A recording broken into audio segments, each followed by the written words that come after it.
ಎಲ್ರಿಗೂ ನಮಸ್ಕಾರ. ಇವತ್ತು BNS ಭಾರತೀಯ ನ್ಯಾಯ ಸಂಹಿತ 2023 ಸೆಕ್ಷನ್ 3 ಅಂಡ್ ಇಟ್ಸ್ ಸಬ್ಸೆಕ್ಷನ್ ಏನೇನು ಹೇಳುತ್ತೆ ಅಂತ ತಿಳ್ಕೊಳ್ಳೋಣ. ಈಗಾಗಲೇ ನಾವು ಡೆಫಿನೇಷನ್ ಪಾರ್ಟನ್ನು ಸಂಪೂರ್ಣವಾಗಿ ಯಾವುದಾದ್ರು ಇಂಪಾರ್ಟೆಂಟ್ ಅದನ್ನು ಕವರ್ ಮಾಡಿದ್ವಿ. ಇನ್ಮೇಲಿಂದ ಒಂದೊಂದೇ ಸೆಕ್ಷನ್ ತಿಳ್ಕೊಳ್ತಾ ಹೋಗೋಣ. ಇವತ್ತು section 3 of BNS.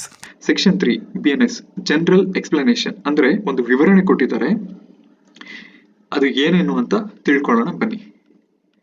First one, section 3 ಏನ್ ಹೇಳುತ್ತೆ? Throughout this Sanhita, every definition of an offence, every penal provision and every illustration of every such definition or penal provision shall be understood subject to the exceptions contained in the chapter entitled General Exceptions, though those exceptions are not repeated in such definitions, penal provisions or illustrations. For example, ಅಂದ್ರೆ ಏನ್ ಹೇಳ್ತಿದೆ ಅಂದ್ರೆ throughout this Sanhita, every definition of an offence ಅಂದ್ರೆ ಈ entire ಸನ್ನಿಹಿತದಲ್ಲಿ ಒಂದು penal provision, ಒಂದು ತಪ್ಪಿನ ಬಗ್ಗೆ ಅಥವಾ ಒಂದು ಡೆಫಿನೇಷನ್ ಬಗ್ಗೆ ನೀವು ಓದ್ತಾ, ಅಥವಾ ಒಂದು ವಿವರಣೆ ಬಗ್ಗೆ, ಎಕ್ಸಾಂಪಲ್ ಬಗ್ಗೆ ನೀವು ಓದ್ತಾ, ಒಂದು ಕಾನೂನಿನ ಬಗ್ಗೆ ನೀವು ಓದ್ತಾ, ಆ ಕಾನೂನಿಗೂ ಒಂದು ಎಕ್ಸೆಪ್ಷನ್ಸ್ ಇದೆ, ಅದಕ್ಕೂ ಒಂದು ವಿನಾಯಿತಿ ಇದೆ ಅಂತ ನೀವು ಓದ್ಕೊಬೇಕು.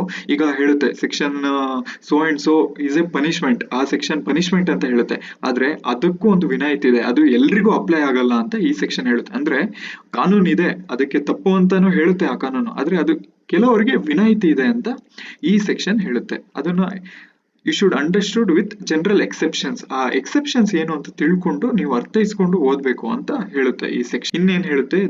ದೋಸ್ exceptions are not repeated in such definition, penal provision and illustration. Exceptions ಅಥವಾ ವಿನಾಯಿತಿ ಏನು ಅಂತ ಆ ಡೆಫಿನೇಷನ್ ಅಲ್ಲಿ ಅಥವಾ ತಪ್ಪಿನಲ್ಲಿ, ಪೀನಲ್ ಪ್ರೊವಿಷನ್ ಅಲ್ಲಿ, ಆ ದಂಡದಲ್ಲಿ ಅಥವಾ ಇಲಿಸ್ಟ್ರೇಷನ್ ವಿವರಣೆಯಲ್ಲಿ ಹೇಳ್ದಿದ್ರು ಕೂಡ ನೀವು ಆ ತಪ್ಪಿಗೆ ಒಂದು ಎಕ್ಸೆಪ್ಷನ್ಸ್ ಇದೆ ಅಂತ ಅರ್ಥೈಸಿಕೊಂಡು ಓದಬೇಕು ಅಂತ ಈ ಸೆಕ್ಷನ್ ಹೇಳುತ್ತೆ. ಓಕೆ, ಇಲಿಸ್ಟ್ರೇಷನ್ಸ್ ತಿಳ್ಕೊಳ್ಳೋಣ, ಏನ್ ವಿವರಣೆ ಕೊಟ್ಟಿದಾರಂತ ಈ ಸೆಕ್ಷನ್ಗೆ.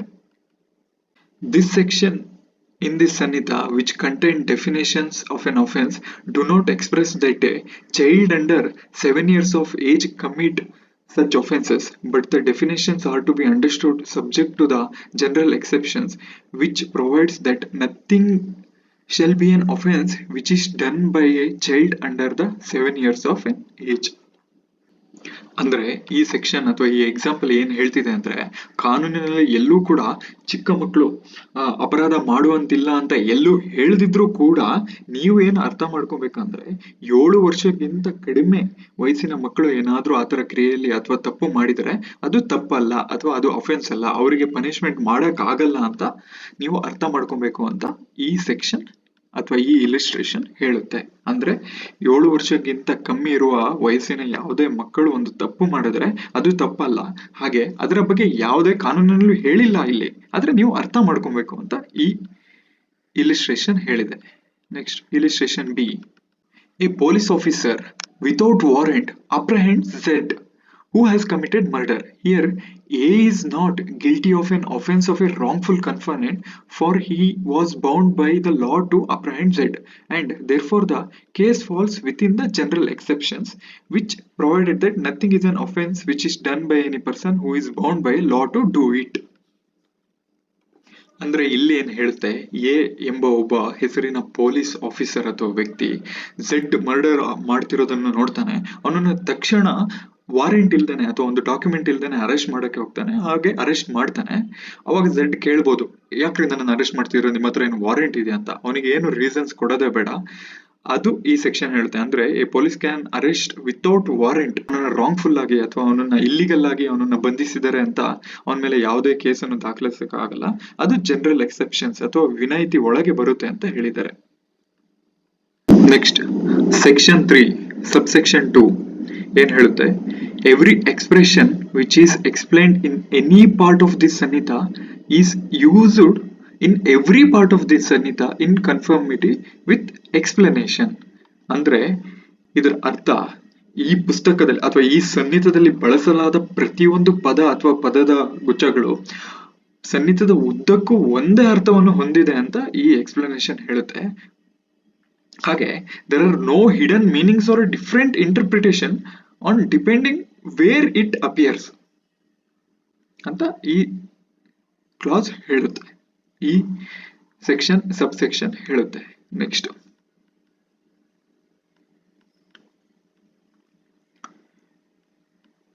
Section 3, subsection 3.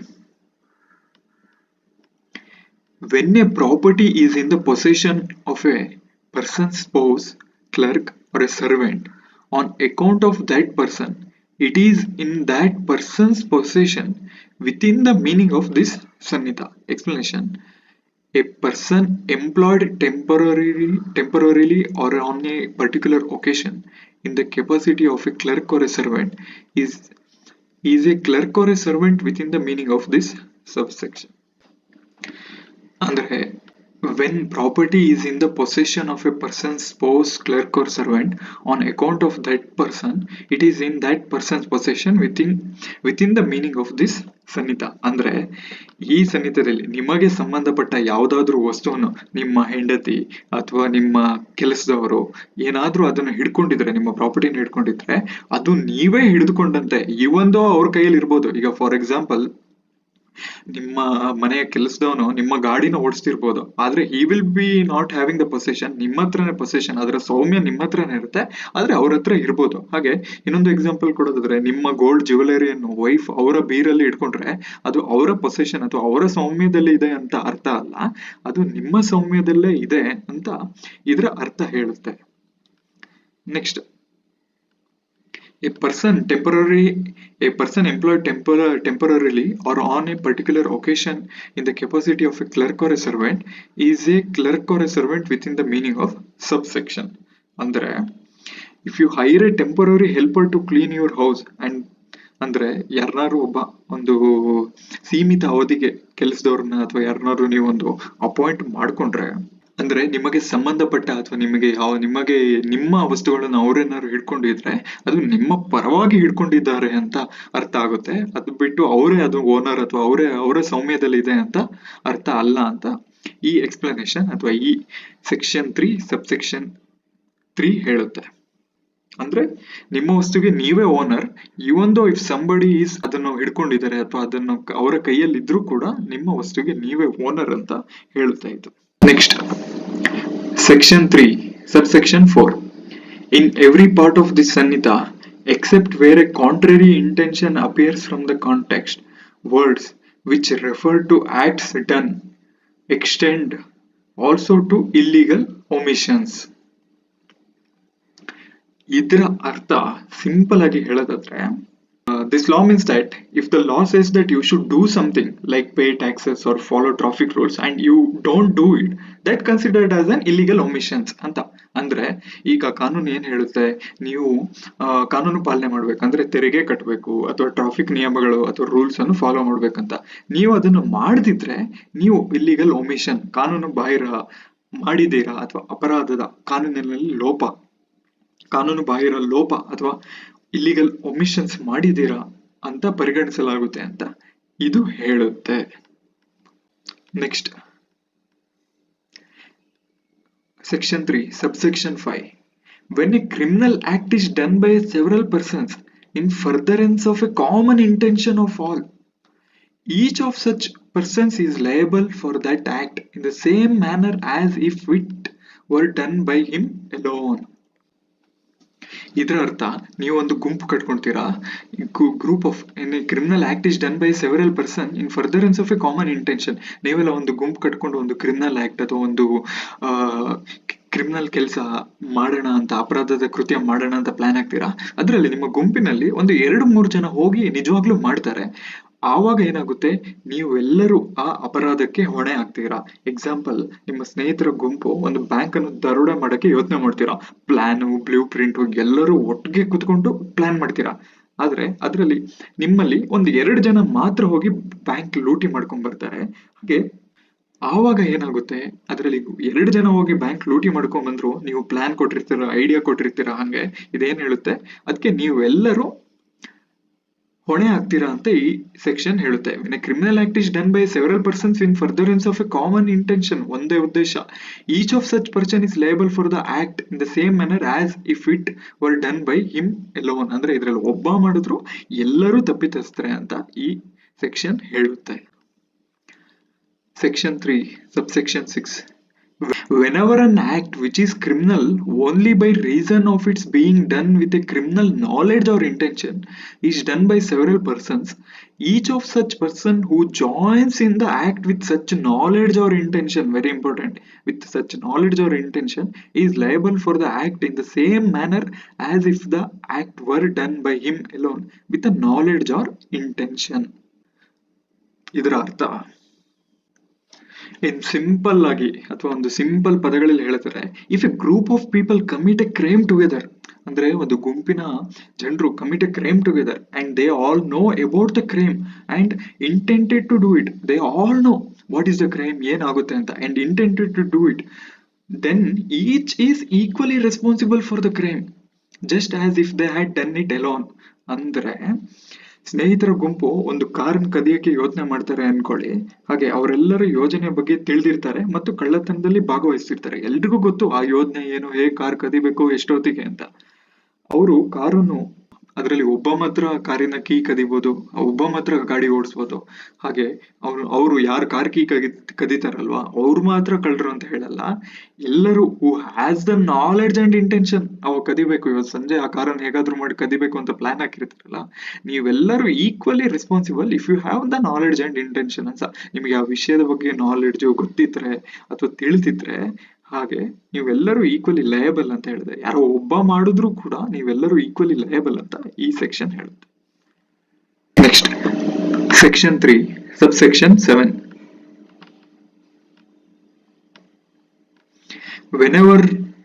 whenever the causing of a certain effect or an attempt to cause that effect by an act or by an omission is an offense, it is to be understood that causing of that effect partly by an act or partly by an omission is the same offense.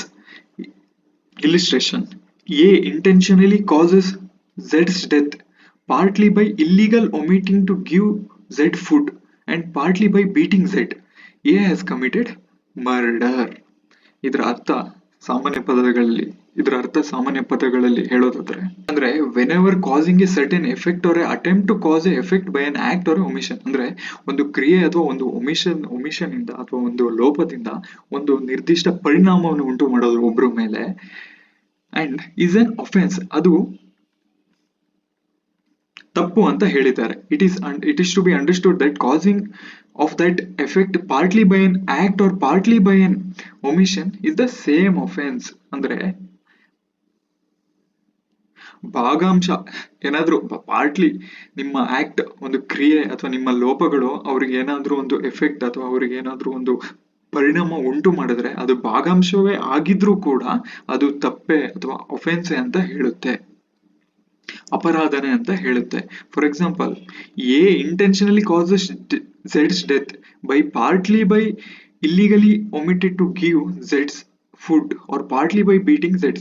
ಇಲ್ಲಿ A's intention ಏನು, ಅವನಿಗೆ ಹೇಗಾದ್ರೂ ಮಾಡಿ ಅವನನ್ನು ಸಾಯಿಸ್ಬೇಕು ಅಂತ. ಹೇಗೆ ಸಾಯಿಸ್ತಾನೆ? ಒಂದೇ ಸತಿ ಸಾಯಿಸಲ್ಲ.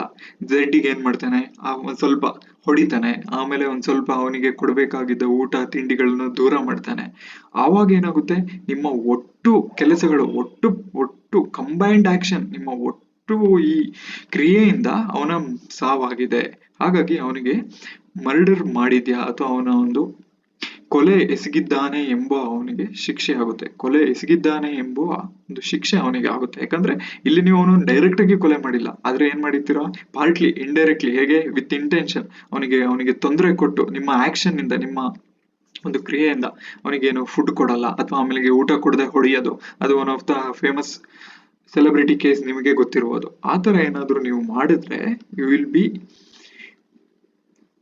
Considered as you have committed murder ಅಂತ ಹೇಳುತ್ತೆ.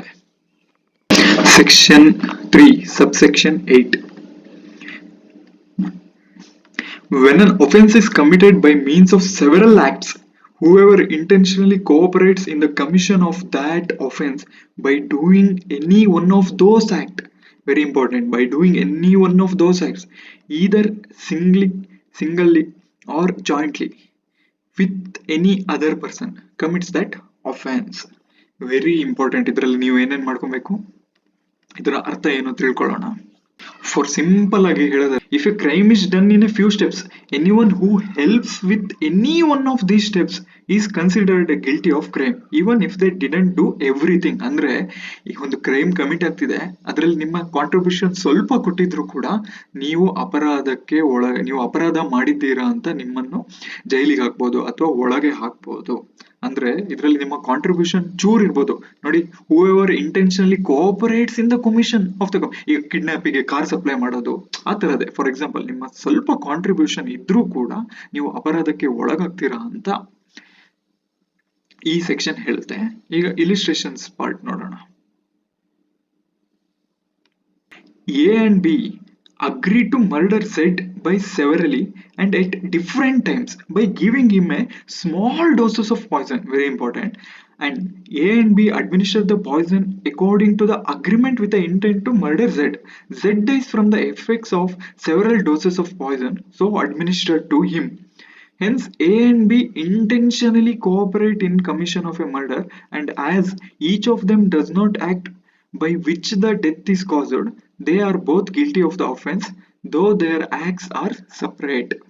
ಇದರ ಅರ್ಥ, A and B agree to kill Z together. ಅಂದ್ರೆ ಅವರಿಬ್ರು ಒಂದು ಒಪ್ಪಂದ ಮಾಡ್ಕೊಳ್ತಾರೆ, ನಾವು ಝೆಡ್ ಅನ್ನು ಸಾಯಿಸ್ಬಿಡೋಣ ಅಂತ. They plan to do this by giving Z small amounts of poison in different times. ಅವ್ರು ಏನ್ ಪ್ಲಾನ್ ಮಾಡ್ಕೊಳ್ತಾರೆ, ಒಂದು ಚಿಕ್ಕದಾಗಿ ಒಂದೊಂದೇ ಡೋಸ್ ಆಗಿ ತಕ್ಷಣ ಸಾಯಿಸೋದ್ ಬೇಡ, ಒಂದೊಂದೇ ಡೋಸ್ ಕೊಟ್ಟು ಅವನನ್ನ ಸಾಯಿಸೋಣ ಅಂತ ಅಗ್ರಿಮೆಂಟ್ ಮಾಡ್ಕೊಳ್ತಾರೆ, ಅಥವಾ ಒಂದು ಒಪ್ಪಂದಕ್ಕೆ ಬರ್ತಾರೆ. ಹಾಗೆ they followed their plan and gave Z poison. ಅವ್ರ ಪ್ಲಾನ್ ಪ್ರಕಾರ ಝೆಡ್ಗೆ ಪಾಯ್ಸನ್ ಕೊಡ್ತಾರೆ, ಡೋಸ್ಗಳ ಪ್ರಕಾರ. The poison eventually killed Z. ಆ ಪಾಯ್ಸನ್ ಅವರು ಕೊಟ್ಟ ಡೋಸ್ಗೆ ಇವೆಂಚುಲಿ ಕಿಲ್ಡ್ ಝೆಡ್ ಸತ್ತೋಗ್ತಾನೆ. Because A and B work together to kill Z, they are both guilty of murder. ಅಂದ್ರೆ ಇಲ್ಲಿ ಎ ಮತ್ತೆ ಬಿ ಒಟ್ಟೊಟ್ಟಿಗೆ ಡೋಸಸ್ ಕೊಡಕ್ ಹೋಗ್ಲಿಲ್ಲ, ಅಥವಾ ಎ ಮತ್ತೆ ಬಿ ಒಟ್ಟಿಗೆ ಅವನನ್ನು ಸಾಯಿಸಕ್ ಹೋಗ್ಲಿಲ್ಲ. ಎ ಒಂದ್ ಸ್ವಲ್ಪ ಕೊಟ್ಟ, ಬಿ ಒಂದ್ ಸ್ವಲ್ಪ ಕೊಟ್ಟ. ಆದ್ರೂ ಕೂಡ ಅದರಲ್ಲಿ ಯಾವಾಗ ಫೈನಲ್ ಆಗಿ ಯಾರು ಕೊಟ್ನೋ ಅವಾಗ ಝೆಡ್ ಸತ್ತೋಗ್ತಾನೆ ಇವ್ರು ಕೊಟ್ಟ ಡೋಸ್ಗೆ. ಇಲ್ಲಿ ಏನ್ ಹೇಳುತ್ತಂದ್ರೆ, A and B work together, ಅವರು ಒಟ್ಟಾಗಿ ಈ ಕೆಲಸ ಮಾಡಿದ್ದಾರೆ to kill Z. So they both are guilty of murder. ಅಂದ್ರೆ ಅವರು ಇಬ್ರು ಕೂಡ ಅಪರಾಧಕ್ಕೆ ಒಳಗಾಗ್ತಾರೆ, ಶಿಕ್ಷೆಗೆ ಒಳಗಾಗ್ತಾರೆ. As they both help to cause ಝೆಡ್ಸ್ ಡೆತ್. ಅಂದ್ರೆ ಅವರಿಬ್ಬರ ಒಪ್ಪಂದದಿಂದ ಅವನ್ ಸತ್ತೋಗಿರೋದು. ಇಲ್ಲಿ ಯಾವನೋ ಒಬ್ಬ ಒಂದ್ಸತಿ ಹೈ ಡೋಸ್ ಕೊಟ್ಟಿರ್ಬೋದು ಅಥವಾ ಸ್ಲೋ ಡೋಸ್ ಕೊಟ್ಟಿರ್ಬೋದು, ಯಾವಾಗ ಸತ್ತ ಅನ್ನೋದು ಇಂಪಾರ್ಟೆಂಟ್ ಅಲ್ಲ. ಅವರಿಬ್ರು ಯಾಕೆ ಒಪ್ಪಂದ ಮಾಡ್ಕೊಂಡಿದ್ರು ಅವನನ್ನು ಕಿಲ್ ಮಾಡಕ್ಕೆ, ಹಾಗೆ ಯಾಕೆ ಸತ್ತ ಅನ್ನೋದು ವೆರಿ ಇಂಪಾರ್ಟೆಂಟ್. ಇಬ್ರು ಗಿಲ್ಟಿ ಆಫ್ ಮರ್ಡರ್ ಆಗ್ತಾರೆ, ಅಂದ್ರೆ ಇಬ್ರು ಅಪರಾಧಕ್ಕೆ ಒಳಗಾಗ್ತಾರೆ ಶಿಕ್ಷೆಗೆ.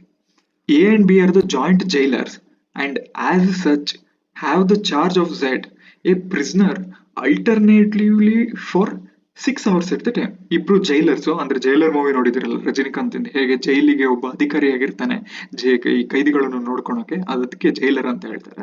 ಹಾಗೆ ಇಬ್ರಿಗೂ ದೇವರ alternately for 6 hours at a time, ಅಂದ್ರೆ 6 ಗಂಟೆ ಒಬ್ಬೊಬ್ರು ನೋಡ್ಕೊಂತಿರ್ತಾರೆ. A and B Z prison ಇರ್ತಾರೆ, ಅವ್ರನ್ನ 6 ಗಂಟೆ ಒಬ್ಬೊಬ್ರು ನೋಡ್ಕೊಂತಿರ್ತಾರೆ. ಹಾಗೆ A and B intended to cause Z's death, knowingly cooperate in causing that effect by illegally omitting each during the time of his attendance to furnish Z with food supplied to them for that purpose. Z dies by hunger. Both A and B are guilty of murder. ಅಂದ್ರೆ A and B ಜೈಲಿನ supervisor ಆಗಿರ್ತಾರೆ. ಅವ್ರು ಏನ್ ಮಾಡ್ತಾರೆ, ಅವ್ರಿಗೆ ಯಾರದೋ ಒಂದು ತಿಳಿಯುತ್ತೆ, ಆಯ್ತು ಝೆಡ್ ಅನ್ನ ಕೊಲೆ ಮಾಡ್ಬೇಕು ಅಥವಾ ಸಾಯಿಸ್ಬೇಕು ಅಂತ. ಅವರಿಬ್ರು ಏನ್ ಮಾಡ್ತಾರೆ, ಝೆಡ್ಗೆ ಕೊಡ್ಬೇಕು. ಈಗ ಅವರು 6 ಗಂಟೆ ಒಬ್ಬೊಬ್ರಿಗೆ ಡ್ಯೂಟಿ ಆಗಿರುತ್ತೆ ಜೈಲಲ್ಲಿ ನೋಡ್ಕೊಳಕ್ಕೆ ಝೆಡ್ ಅನ್ನ. ಆದ್ರೆ ಏನ್ ಮಾಡ್ತಾರೆ, ಅವ್ರಿಗೆ ಕೊಟ್ಟ ಟೈಮಲ್ಲಿ, ಅವ್ರಿಗೆ ಕೊಟ್ಟ ಕಾಲಾವಧಿಯಲ್ಲಿ ಝೆಡ್ಗೆ ಕೊಡಬೇಕಾದ ಊಟ ತಿಂಡಿ ಇಬ್ರು ಕೊಡಲ್ಲ. ಅವ್ರವ್ರ ಟೈಮಿಂಗ್ಸ್ ಅಲ್ಲಿ ಅವ್ರವ್ರು ಕೊಡೋದು ತಪ್ಪಿಸ್ತಾರೆ. ಹಾಗಾಗಿ ಝೆಡ್ ಸತ್ತೋಗ್ತಾನೆ.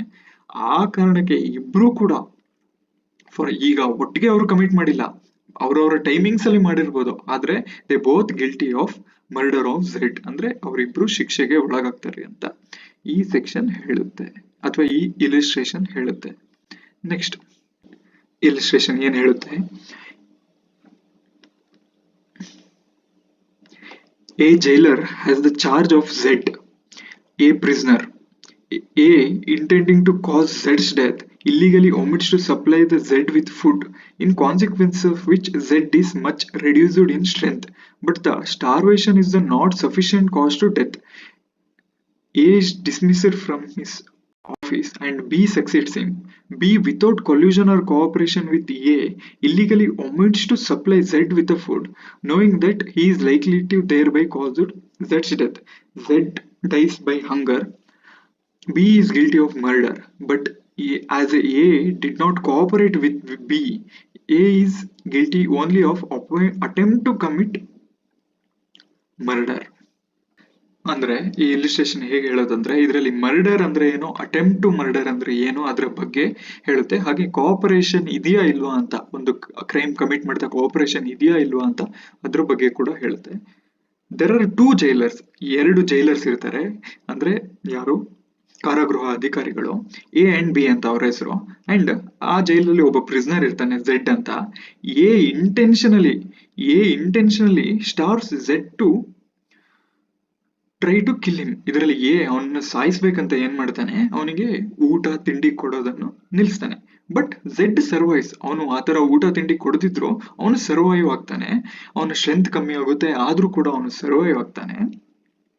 ಅಂಡ್ ಅದಕ್ಕೆ ಆ ಕಾರಣದಿಂದ ಎನ್ನು ಜೈಲಾಧಿಕಾರಿಗಳು ಎನ್ನು ರಿಪ್ಲೇಸ್ ಮಾಡ್ತಾರೆ, ಬಿ ಹಾಕ್ತಾರೆ. ಬಿ ಏನ್ ಮಾಡ್ತಾನೆ, B succeeds him. B intentionally without collusion or cooperation, ಅವನು ಎ ಬಗ್ಗೆ ಯಾವುದೇ ಸಲಹೆ ಅಥವಾ ಯಾವುದೇ ಒಂದು ತಗೊಂಡಿರಲ್ಲ, ಆದ್ರೆ ಬಿಗೂ ಉದ್ದೇಶ ಇರುತ್ತೆ ಈ ಝೆಡ್ ಸಾಯ್ಬೇಕು ಅಂತ. ಹಾಗಾಗಿ ಏನ್ ಮಾಡ್ತಾನೆ, ಅವನು ಸ್ಟಾರ್ವೇಷನ್ ಹಿಂದಿಂದಲ್ಲಿ ಅವನು ಹಸಿವಿನಿಂದ ಬದುಕಿದ್ರು ಕೂಡ ಬಿ ಏನ್ ಮಾಡ್ತಾನೆ, ಅವನಿಗೆ ಮತ್ತೆ ಊಟ ತಿಂಡಿ ಕೊಡೋದು ನಿಲ್ಲಿಸ್ತಾನೆ. ಆವಾಗ ಝೆಡ್ ಇಲ್ಲಿ ಹಸಿವಿನಿಂದ ಸತ್ತೋಗ್ತಾನೆ. ಇಲ್ಲಿ ಆವಾಗ ಏನಾಗುತ್ತಂದ್ರೆ B is the guilty of murder. B ಅವನ ಕೊಲೆಯ ಆಪಾದನೆ ಬಿಗೆ ಬರುತ್ತೆ. ಹಾಗೆ ಅವನ ಅಟೆಂಪ್ಟ್ ಟು ಮರ್ಡರ್ ಬಿಗೆ ಇಲ್ಲಿ ಯಾವ ಶಿಕ್ಷೆ ಆಗುತ್ತೆ ಅಂದ್ರೆ ಝೆಡ್ಡಿನ ಕೊಲೆಯ ಶಿಕ್ಷೆ ಆಗುತ್ತೆ. ಹಾಗೆ ಎ ಯಾರು ಮೊದಲ ಜೈಲರ್ ಇರ್ತಾನಲ್ಲ ಅವನಿಗೆ ಇಲ್ಲಿ ಕೊಲೆಯ ಶಿಕ್ಷೆ ಆಗಲ್ಲ, ಆದ್ರೆ ಕೊಲೆಯ ಪ್ರಯತ್ನ ಮಾಡಿದ್ಕೆ ಶಿಕ್ಷೆ ಆಗುತ್ತೆ, ಅಟೆಂಪ್ಟ್ ಟು ಮರ್ಡರ್ ಶಿಕ್ಷೆ ಆಗುತ್ತೆ. ಇಲ್ಲಿ ಅವರಿಬ್ರು ನಡುವೆ ಯಾವುದೇ ಕೋಆಪರೇಷನ್ ಇಲ್ಲ. ಹಾಗಾಗಿ ಇಲ್ಲಿ 2 ಅಫೆನ್ಸಸ್ ಡಿಫರೆಂಟ್ ಮಾಡಿದ್ದಾರೆ, 2 ಅಪರಾಧಗಳನ್ನು ಬೇರೆ ಬೇರೆ ಮಾಡಿದ್ದಾರೆ ಅಷ್ಟೇ ಈ ಎಕ್ಸಾಂಪಲಿನ ಅರ್ಥ. Next section 3 subsection 9, where several persons are engaged or concerned in the commission of a criminal act, they may be guilty of different offenses by the means of that act. ಇಲ್ಲಿ ಎಲ್ಲರೂ ಒಂದೇ ಅಪರಾಧದಲ್ಲಿ ಭಾಗಿಯಾಗಿದ್ರು ಕೂಡ each will be responsible for different parts of it. ಅದರ different ಭಾಗಗಳಿಗೆ ಒಬ್ಬೊಬ್ರು ಒಂದೊಂದು ಕೆಲಸಕ್ಕೆ responsible ಆಗಿರ್ತಾರೆ ಅಂತ ಹೇಳ್ತಾರೆ. ಪ್ರಿವಿಯಸ್ ಡೆಫಿನೇಷನ್ ಅಲ್ಲಿ ನಾವೇನ್ ಹೇಳಿದ್ವಿ, ಒಂದು ಕ್ರಿಮಿನಲ್ ಆಕ್ಟ್ ಎಲ್ಲರೂ ಸೇರಿ ಕಮಿಟ್ ಮಾಡಿದ್ರೆ ಎಲ್ಲರೂ ರೆಸ್ಪಾನ್ಸಿಬಲ್. ಆದ್ರೆ ಇಲ್ಲಿ ಏನು, ಒಬ್ಬೊಬ್ಬನ ಆಕ್ಟ್ಗೆ ಅಥವಾ ಒಬ್ಬೊಬ್ಬನ ಕಾರ್ಯಕ್ಕೆ ಅವರು ಇಲ್ಲಿ ಪನಿಷ್ ಆಗ್ತಾರೆ ಅಂತ ಈ ಸೆಕ್ಷನ್ ಹೇಳುತ್ತೆ. ಅಂದ್ರೆ ಒಂದು ಕ್ರಿಮಿನಲ್ ಆಕ್ಟ್ ಮಾಡಿರ್ಬೋದು ಎಲ್ಲರೂ ಸೇರಿ, ಆದ್ರೆ ಅವರವರ ಕೃತ್ಯ, ಅವರವರ ಪೊಸಿಷನ್ ಏನು, ಅವರವರ ಕೃತ್ಯದಲ್ಲಿ ಅವರು ಎಷ್ಟು ಭಾಗಿಯಾಗಿದ್ರು ಅನ್ನೋದು ಇಂಪಾರ್ಟೆಂಟ್ ಅಂತ ಈ ಸೆಕ್ಷನ್ ಹೇಳುತ್ತೆ. ಕೃತ್ಯದಲ್ಲಿ ಅವರು ಎಷ್ಟು ತೊಡಗಿಸ್ಕೊಂಡಿದ್ರು ಅನ್ನೋದು ಇಂಪಾರ್ಟೆಂಟ್. ಫಾರ್ ಎಕ್ಸಾಂಪಲ್ ಅಂದ್ರೆ ಪ್ರತಿಯೊಬ್ಬರ ಮೇಲೂ ಕೂಡ ವಿಭಿನ್ನ ಅಪರಾಧಗಳನ್ನು ಹಾಕ್ಬೋದು ಅಂತ. ಫಾರ್ ಎಕ್ಸಾಂಪಲ್ ಈಗ ಒಬ್ಬರು ಬ್ಯಾಂಕ್ ಅನ್ನು ದರೋಡೆ ಮಾಡಕ್ಕೆ ಪ್ರಯತ್ನ ಪಡ್ತಾರೆ. ಅಲ್ಲಿ ಏನಾಗುತ್ತೆ, ಒಬ್ಬ ಬ್ಯಾಂಕ್ ನ ದರೋಡೆ ಆದ್ಮೇಲೆ ಇನ್ನೊಬ್ಬನಿಗೆ ಏನ್ ಟಾಸ್ಕ್ ಕೊಟ್ಟಿರ್ತಾರೆ, ನಿನಗೆ ಏನು ನಾವು ಹೇಳಲ್ಲ, ನಾವು ಬಂದಾಗ ನೀನು ನಮ್ಮನ್ನ ಕಾರ್ ಜೊತೆ ಕರ್ಕೊಂಡು ಹೋಗ್ಬೇಕು ಅಥವಾ ಕ್ರೈಮ್ ಸೀನ್ ಇಂದ ನಿನ್ನನ್ನ ಕರ್ಕೊಂಡು ಹೋಗೋದು ನಿನ್ ಕೆಲಸ ಅಂತ. ಹಾಗೆ ಇನ್ನೊಬ್ಬನಿಗೆ ಹೇಳ್ತಾನೆ, ನಾವು ಏನು ಅಂತ ನಿನಗೆ ಈ ಕೇಸ್ ಏನು ಅಂತ ಹೇಳಲ್ಲ ಅಥವಾ ನಾವು ಏನ್ ಮಾಡ್ತಿದೀವಿ ಅಂತ ಹೇಳಲ್ಲ, ನಾವು ಮನೆಗೆ ಬಂದ ತಕ್ಷಣ ನೀನು ಬಾಗಿಲು ತೆಗಿಬೇಕು, ಇಲ್ಲಿ ಬಂದು ನಾವು ವ್ಯವಸ್ಥೆ ಹೂಡ್ತೀವಿ ಅಂತ. ಹಾಗಾಗಿ ಒಬ್ಬೊಬ್ಬರ ಮೇಲೂ ವಿಭಿನ್ನ ಅಪರಾಧಗಳನ್ನು ವಿಧಿಸಬಹುದು ಅಂತ ಈ ಸೆಕ್ಷನ್ ಹೇಳುತ್ತೆ. ಅಂದ್ರೆ ಒಬ್ಬೊಬ್ಬರ ಮೇಲೂ ವಿಭಿನ್ನ ಅಪರಾಧಗಳನ್ನು ವಿಧಿಸಬಹುದು. If the act is same, ಎಲ್ಲರೂ ಒಂದೇ ಆಕ್ಟಿಗೆ ಹೆಲ್ಪ್ ಮಾಡಿದ್ರು ಕೂಡ ವಿಭಿನ್ನ ಅಪರಾಧಗಳು ಅವ್ರ ಮೇಲೆ ವಿಧಿಸಬಹುದು ಅಂತ ಹೇಳುತ್ತೆ ಈ section. Illustration: A attack Z under such circumstances grave provocation that his killing of Z would be only culpable homicide, not amounting to murder. ಈ ಇಲಿಸ್ಟ್ರೇಷನ್ ಅರ್ಥ ಎ ಅಂಡ್ ಬಿ ಅಂತ ಇಬ್ರು ಇರ್ತಾರೆ. ಇಲ್ಲಿ ಬಿಗೆ ಝೆಡ್ ನ ಕಂಡ್ರೆ ಆಗ್ತಾ ಇರಲ್ಲ. ಅವನ್ ಏನ್ ಮಾಡ್ತಾನೆ, ಹೇಗೆ ಹೇಳ್ತಾನೆ, ಅವನು ಝೆಡ್ ಬಗ್ಗೆ ಕೆಟ್ಟದೆಲ್ಲ ತುಂಬಿಸಿ ಅವನಿಗೆ ಸಿಟ್ಟು ಬರೋಂಗೆ ಮಾಡಿ ಹೇಗೆ ಒಂದು ಪ್ರೊವೊಕೇಶನ್, ಒಂದು ಪ್ರಚೋದನೆ ಕೊಟ್ಟು ಝೆಡ್ ಅನ್ನು ಕೊಲೆ ಮಾಡಕ್ಕೆ ಹೇಳ್ತಾನೆ. ಹಾಗೆ ಎ ಅಟ್ಯಾಕ್ ಮಾಡಿದ್ರಿಂದ ಝೆಡ್ ಕೊಲೆ ಆಗ್ತಾನೆ. ಇಲ್ಲಿ ಆವಾಗ ಏನಾಗುತ್ತೆ ಅಂದ್ರೆ B is guilty of murder and A is guilty of culpable homicide ಅಂತ. ಅಂದ್ರೆ ಇಲ್ಲಿ ಯಾರು ಪ್ರಚೋದನೆ ಕೊಟ್ಟಿದ್ದು ಬಿ, ಹಾಗಾಗಿ ಅವನಿಗೆ ಕೊಲೆಯ ಚಾರ್ಜಸ್ ಅಥವಾ ಕೊಲೆಯ ಕೇಸ್ ಅವನ ಮೇಲೆ ಹಾಕ್ತಾರೆ. ಹಾಗೆ ಬಿ ಮೇಲೆ ಕೊಲೆಯ ಕೇಸ್ ಹಾಕ್ತಾರೆ. ಹಾಗೆ A who is only culpable homicide ಅವನ ಮೇಲೆ ಒಂದ್ ಸ್ವಲ್ಪ ಕಮ್ಮಿ ನರಹತ್ಯೆ ಕೇಸ್ ಅವನ ಮೇಲೆ ಹಾಕ್ತಾರೆ. ಅಂದ್ರೆ ಶಿಕ್ಷಾರ್ಹ ನರಹತ್ಯೆ, murder, which is higher punishment. ಮರ್ಡರ್ಗೆ ಹೈಯೆಸ್ಟ್ ಪನಿಷ್ಮೆಂಟ್ ಅಂಡ್ ನರಹತ್ಯೆಗೆ ಕಮ್ಮಿ. ಆದ್ರೆ ಯಾಕೆ ಇಲ್ಲಿ ಎ ಕೊಲೆ ಮಾಡಿದ್ರೂ ಕೂಡ ಯಾಕೆ ಅವನಿಗೆ ಕಮ್ಮಿ ಶಿಕ್ಷೆ ಅಂದ್ರೆ ಇಲ್ಲಿ ಪ್ರಚೋದನೆ ಕೊಟ್ಟವ್ರು ಯಾರು? ಬಿ ಪ್ರಚೋದನೆ ಕೊಟ್ಟಿದ್ರಿಂದ ಎ ಝೆಡ್ ಅನ್ನು ಕೊಲೆ ಮಾಡ್ತಾನೆ. ಹಾಗಾಗಿ A is guilty of culpable homicide ಅಂದ್ರೆ ಶಿಕ್ಷಾರ್ಹ ನರಹತ್ಯೆಗೆ ಮಾತ್ರ ಎ ಒಳಗಾಗ್ತಾನೆ. ಹಾಗೆ B is guilty of murder. ಇದಿಷ್ಟು ಸೆಕ್ಷನ್ 3 ಸಬ್ಸೆಕ್ಷನ್ 1 to 9ನ ವಿವರಣೆ ಅಥವಾ ಎಕ್ಸ್ಪ್ಲನೇಷನ್. ಇನ್ನು ಹೆಚ್ಚಿನ ಸೆಕ್ಷನ್ ಬಗ್ಗೆ ನೆಕ್ಸ್ಟ್ ವಿಡಿಯೋದಲ್ಲಿ ಮಾತಾಡ್ತೀನಿ. ಅಂಟಿಲ್ ದೆನ್ ಧನ್ಯವಾದಗಳು.